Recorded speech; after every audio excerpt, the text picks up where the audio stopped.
As promised, I'm back again, and I'd like to take the time to welcome you to another Morning Glory Apostolic Prophetic Center video. I'm your host, Diedrich Hubbard, and today we're going, whether this evening, we're going to talk about a subject called the manipulation of the mind.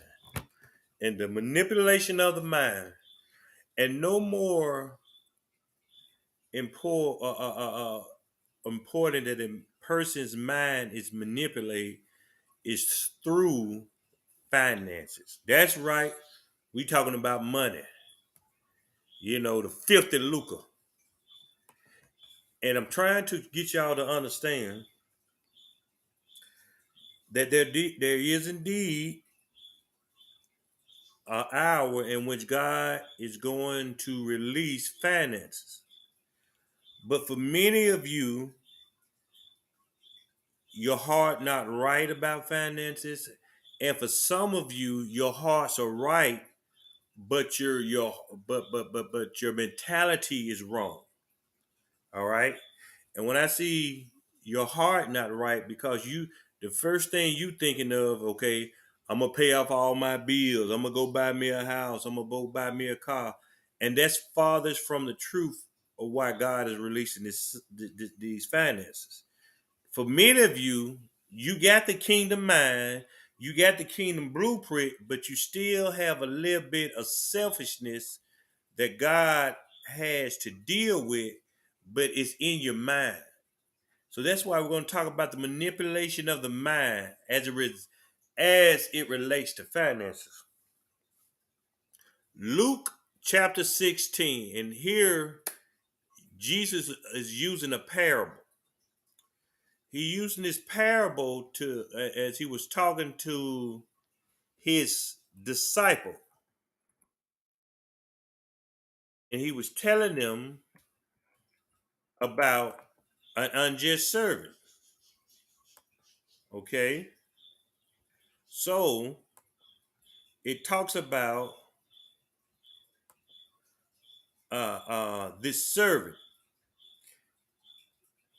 and the servant is supposedly, well, let's just get on into why I'm talking about. We get on, and he said unto his disciples, there was a certain rich man which had a steward, and the same was accused unto him that he had wasted his goods. And he called him and said unto him, how is it that I hear this of thee? Give an account of thy stewardship, for thou mayest be no longer a steward. Verse 3. Then the steward said within himself, what should I do? For my Lord take away from me the stewardship. I cannot dig to beg, I am ashamed. We're in a season that God is releasing finance. But for many of you, you're falling short of what God has put in your spirit. You're falling short of really understand why God allows you to have the things you have. And you're falling short because you're thinking of yourself. So when in verse 1, it says the rich man accused the steward of wasting his good. A lot of us wasted money when we was in the world. We bought what we want when we wanted to. We did what we want to. Forget them bills. They'll get paid when I pay them. I ain't finna be broke for no bills. But then we come to Christ. And we say we love Christ, and we say we honor you, Christ. Whatever you want to do, Christ. I don't care about no money, Christ. But the minute Christ deals us with money, the first thing is on our mind: how I'm gonna buy food, how I'm gonna pay rent, how I'm gonna pay my car note. You got to understand. You got to get to a point where if God puts a demand on you in the financial area, your first or second thought it should not be. Matter of fact, your first thought should not be, how can I? Because then you putting your mind, you're putting your spirit into a place that now pride has to enter in, selfishness enter in, not understand why God may want you to do enter in, and now you sit on pride. So in verse 2,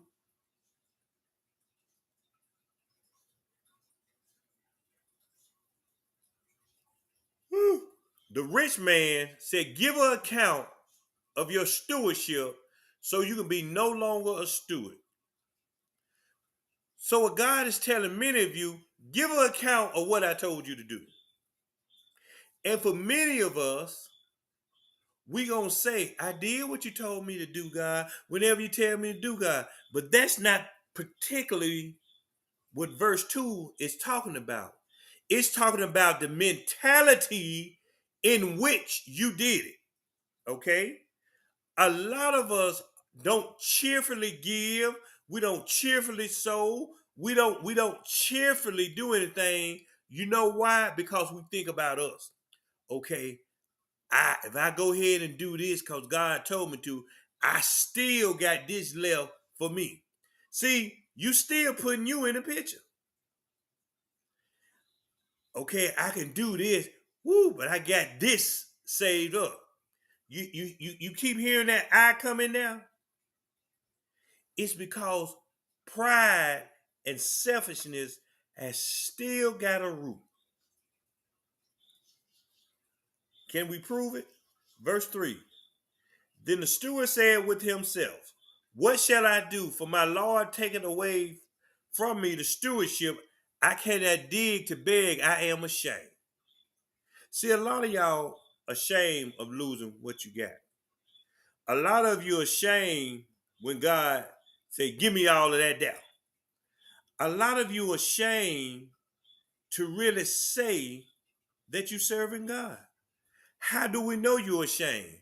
Because every time God touches on that financial area, there always is a conflict. Watch this. We teach people God is not the author of confusion. So if God touches you in the financial area, God is not confused with what he wants you to do. It becomes confusion. It's because you still thinking about you. Well, God, I got to do this. God, I got to do that. And what we fail to realize is that God already told us. Take no thought for what you wear. Take no thought for what you drink. Take no thought for your life. Take no thought for what you eat. But we still take thought of it. We got to drain ourselves of living to live. What do I mean at that? We got to drain ourselves of saying just because we need to do something, we ain't gonna get by or we ain't gonna live. It ain't for everybody. I've been homeless before. I lost a house, but I didn't lose a home. Because God assured me that when he said, open your eyes and look at them stars when I was laying on that park bench, I'm looking at these stars. He said, as long as you see these stars, you got a house. Because the earth is the Lord and the fullness thereof. This here is just a dwelling. Out there is just a dwelling. In here is comfortable. Out there is comfortable. You know what the difference is? In here it costs. Out there is free. We don't want to leave what's cost to get what's free because what's free gonna cost us our comfort, and we don't want to leave our comfort zone. Verse 4 said, I am resolved what to do. Hey Joe, that Josiah, that when I am put out of the stewardship, they may receive me into their houses. So he called every one of his Lord's debtors unto him, and said unto him the first, How much owest thou unto my Lord? And he said, 100 measures of oil. And he said unto him, Take that bill and sit down quickly and write 50. Then he said to another, And how much owest thou? And he said, 100 measures of wheat. And he said unto him, Take that bill and write 80. So what happens when God touch our place of finances? We become desperate. We become desperate to get anything. My fault. We become desperate to keep anything to ourselves, no matter the cost. So what he did, he said, "What I'm gonna do? I resolve what to do. That when I am put out of steward, they may receive me to." You know what he did? He said, "Let me make friends. I know y'all owe my master this much, but just give him this much." See, the mistake that this man had in his mind is that he was always going to be the steward over this man's finances. See, I'm going to tell some of y'all today, God is about to pull your finances because he's tired of trying to teach you how to steward something that, guess what, that don't belong to you in the first place. I messed up today. I came home. I went around to my favorite restaurant to get something to eat. And it was 5 people sitting behind me. 4 of them was eating and 1 of them. I heard the Holy Spirit. He said, pay for their breakfast. I looked around. I ain't finna pay for no breakfast. That's what I said. Why did I say that? It ain't my money. I heard him again. Pay for their breakfast. I looked around. I counted. I said, boy, that might be about $50 or $60. Then I counted again. I said, yeah, that might be $80. I turned around this time and I didn't say nothing. So I ate my breakfast. I got up, went to pay for my food. I left out. I didn't do what God told me to do. But watch the wisdom in that. He said you had to learn something. What I learned, the same way I'm teaching this message.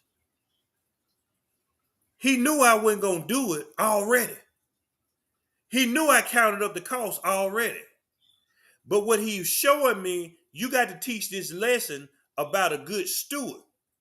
So watch this. A lot of time we hear God's doing something, but we turn around because we really don't want to do it, and we flick it out of our spirit like that wasn't God.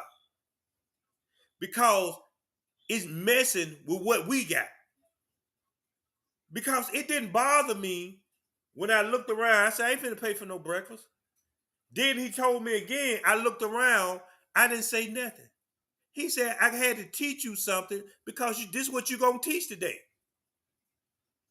See, when you got a relationship with God, he'll use your life to bring you revelation so you can understand what you teach it on. So what this man did here, he went to the debtors and he said, just give me this, this, and that. Because obviously, watch this. He didn't know that the person money he was stewardship, he didn't. Josiah, come here. Well, put me some ice water in there right quick before you get in the bathroom. While you got your drip on. Please, sir. Yeah, get in the shower. Well, give me some ice water before you get in the shower. So what he did, he went and, see, watch this. He said I had to make friends. Because in verse 4, he says, what I'm gonna do that when they put me out of stewardship, that they may receive me into their house. So what he did, he said, let me do whatever I can. So when he do put me out, when he finds me not being a good steward, at least I have friends that I can go stay with.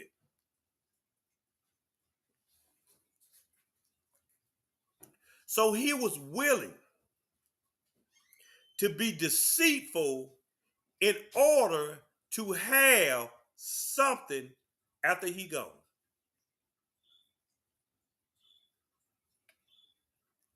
But watch verse 8. Watch the scripture now. And the Lord commended the unjust steward because he had done wisely. For the children of this world are in their generation wiser than the children of the light. You know, God, do you know Christ commended him for acting in a deceptive manner? He said he had done wisely. What was wise about him being deceptive and trying to keep his position? Because of course he said the children of the world are in their wiser than the children of the light. He was willing to do whatever it took to keep his position. But in case whatever I do ain't enough, let me make a friend so when he kicks me out, I have somewhere to go because they will remember the good I did for them. See, God can't remember some of y'all because y'all don't do too much good. You constantly praying for God for a financial increase, but you never get a God. I was telling y'all about somebody like that the other day. Called and asked me for something. I said, look, I've been knowing you for such and such year. You ain't never say, brother Hubbard, here $3. But you always asking. But see, my position in this season had to change. I called 3 people yesterday. And I had something to tell them. Each one of them was busy. Say, I'll call you back. When I hang up, don't call me back. You know why? Because God in this season, he telling me I got to be the most important thing in anybody's life. So if you know I'm calling you, I'm texting you, I'm emailing you because God telling me to say something to you and you don't respond, he said, don't tell him what I want you to tell him.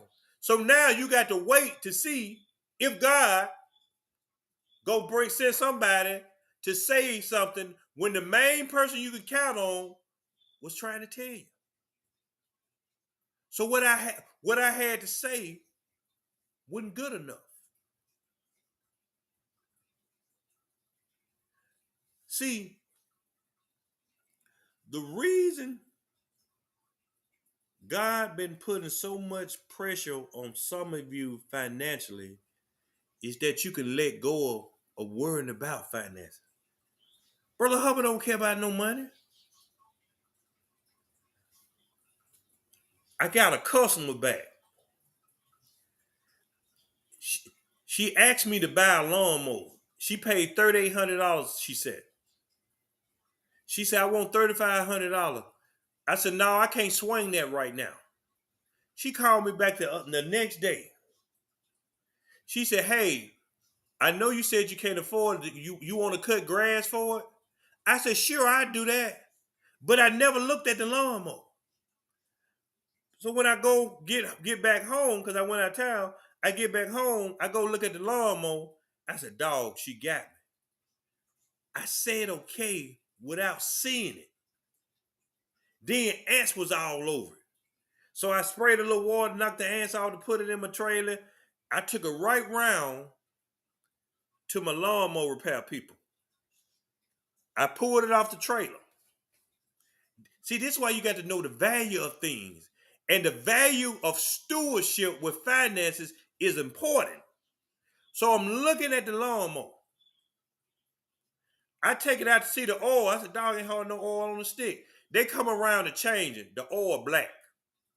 I said, change the spot. I said, I tell you what, change everything. Blaze and all. The fuel filter was dirty. The spark plug was through. The oil was black. The blades had been on there so long, they had got small, they was big, some of it was broken in places. I'm saying, well, how he cutting grass? See, it didn't look like nothing to me, but I seen the value of what it could be. Because I said to myself, I said, okay, she told me $3,500. So I gotta cut grass for 10 months till I pay the more off. But watch this. I said, okay, I'm gonna lose on this. Because it don't look like what I thought it looked like because I didn't look at it. See, when God tells you to do something, you got to look at the value of what he wants you to do, not the value of what you're doing. Because he really reading your mind. He testing the intent of your heart. He testing the willingness of your obedience. I got that thing. I went to try to clean it off. I couldn't clean it off good, but I cleaned it better than what it was. Then I looked down at the hours. Anybody that know anything about lawnmowers, the value is in the hours of it. I said, ooh, it ain't got number 394 hours, but it don't look new. But watch what I said. I said, well, she want 35 for it. I just probably put 300 or 400 because I just take it and then fix it and I just pay my bill at the end of the month. I said, I want $3,200. I put that thing for sale up on that Facebook. They trying to give me guns, four-wheelers, motorcycles. I don't want none of that. Guess what? I think I owe $4,400 on that truck. The value is not in the value of what of the mower. It's the value of the cash that I would get from the mower. Guess what I'm gonna do? I'm gonna go pay her. I'm gonna put it all on that truck. Pay the truck off. Boom. Car no gone. That's how the God can do some of us. But we look at the value, or i.e. the amount in what God wants us to do, but we don't understand what God may be willing to do for us. But because we want to take value of the value, then God said they don't value enough just to do it because I asked. Verse 9 says, and I say unto you, make to yourselves friends of the mammon of unrighteousness, that when you fail, they may receive you into everlasting habitation. Christ said, make friends of the mammon of unrighteousness, that when you fail, they may receive you into ever. What does that mean? That means Christ was looking at the length that he went through to have something, watch this, in store just in case nothing go right. See, a lot of us don't know we ain't got nothing in store with Christ. You know why? Because every time he come to our bank empty. That's too much. What about me? Serving God has to be a selfishness act of the heart. See, that's why you got to keep your heart clean. Because when God tell you to do something and it comes from the heaven, hits your mind, understanding your spirit, and it flow out the heart. Because out of it come the issues of life. And if your mind full of, guess what's going to be in your heart? He goes on to say, he that is faithful in that which is least is faithful also in much. And he that is unjust in the least is also unjust in much. See, God can't raise your income because he can't trust you with income. He can't raise you with money because he can't trust you with money.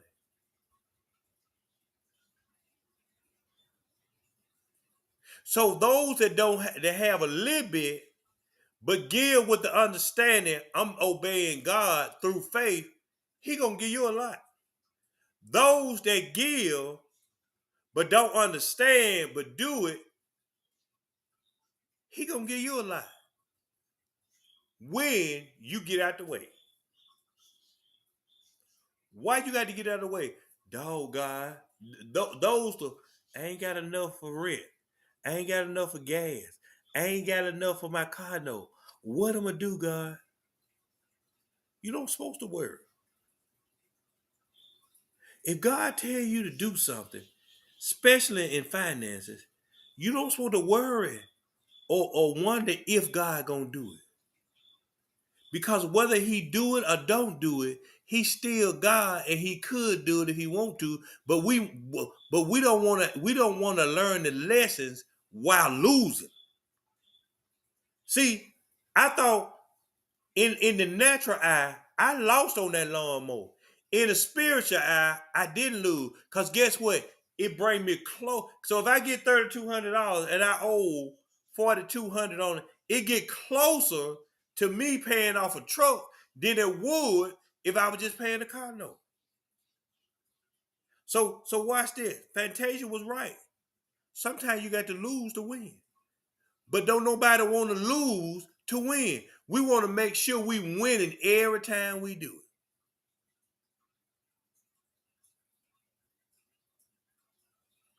Watch this. If therefore you have not been faithful in the unrighteous mammon, who will commit you to trust the true riches? What's unrighteous mammon? That's money we get. Y'all know how we do sometimes. We charge a little more than what some call, or we see something, we steal it. You know, we lie about why we want it, but we know what we're gonna do something. We know what we're gonna do with it. See, in verse 12, if you have not been faithful in that which is another man, who shall give you that which is your own? See, all the money we got is God's money. He's trying to see if you're gonna be faithful with his money before he give you your own money. What do I mean by own money? See, he got to be faithful to see if I tell you to give, will you give? Okay, do you wait to give or you give based on what you got to give now? Why is all that important? Because when he give you your own, you going to ask him, God, what I need to buy? God, why I need to spend this? God, do I need to bless anybody? That's giving you your own. So he watching how we do the money we got before he release us into our own, because then we'll be stewards of our own. But for a lot of us, we give we give in the wrong heart, the wrong mindset. That's why he said God loves a cheerful giver. Because verse 13 said, no servant can serve two masters. For either he will hate the one and love the other, or else he will hold to the one and despise the other. You cannot serve God and mammon. So basically what he's saying, anything that you get crooked and treat nice, how much more when he give it to you honest, you should treat it better. Look here. Y'all be blessed and have a good day.